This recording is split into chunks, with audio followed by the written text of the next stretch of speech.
एक बहुत ही shocking plane crash. Air India की फ्लाइट AI 171 अहमदाबाद से लंदन जा रही थी। 240 से ज्यादा पैसेंजर्स और क्रू मेंबर्स इसमें बैठे थे और टेक ऑफ करने के सिर्फ 40 सेकंड बाद ही ये फ्लाइट बड़ी तेजी से नीचे डिसेंड करने लगी और लिटरली टेक ऑफ के 2 मिनट बाद ही ये प्लेन जाकर क्रैश कर जाता है गुजरात के रेजिडेंशियल एरिया में। ये पूरा इंसिडेंट इतना शॉकिंग इसलिए है क्योंकि इतिहास में इस स्पेसिफिक प्लेन टाइप के लिए ये पहला क्रैश है। ये एक बोइंग 787 ड्रीम लाइनर प्लेन था जिसका एक एक्सीलेंट सेफ्टी रिकॉर्ड है। आज तक इतिहास में ये प्लेन कभी क्रैश नहीं किया है। ड्रीम लाइनर की पहली फ्लाइट साल 2009 में उड़ी थी, आज से 16 साल पहले, और तब से लेकर आज तक कोई भी इस लेवल का हादसा इस प्लेन के साथ नहीं हुआ है। मैं जानता हूं बोइंग एज ए कंपनी का एक बहुत ही खराब ट्रैक रिकॉर्ड रहा है पिछले कुछ सालों में, जैसे कि उनके प्लेन टाइप B737 मैक्स, जिसमें कई सारे मैन्युफैक्चरिंग डिफेक्ट्स देखे गए और कई सारे प्लेन क्रैशेस भी देखे गए हैं पिछले कुछ सालों में, लेकिन ये वाला प्लेन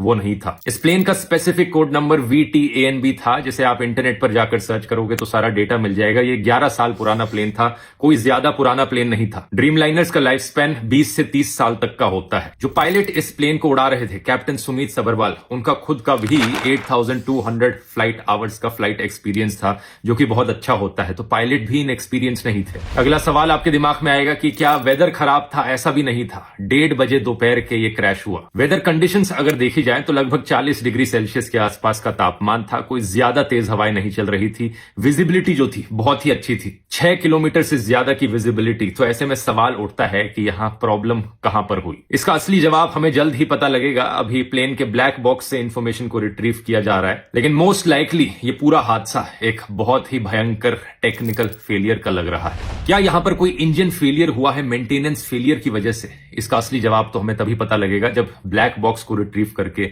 सारी इंफॉर्मेशन पब्लिक में रखी जाएगी। लेकिन सवाल यहां पर पूछे जाने चाहिए इन दो कंपनीज से, एयर इंडिया और बोइंग।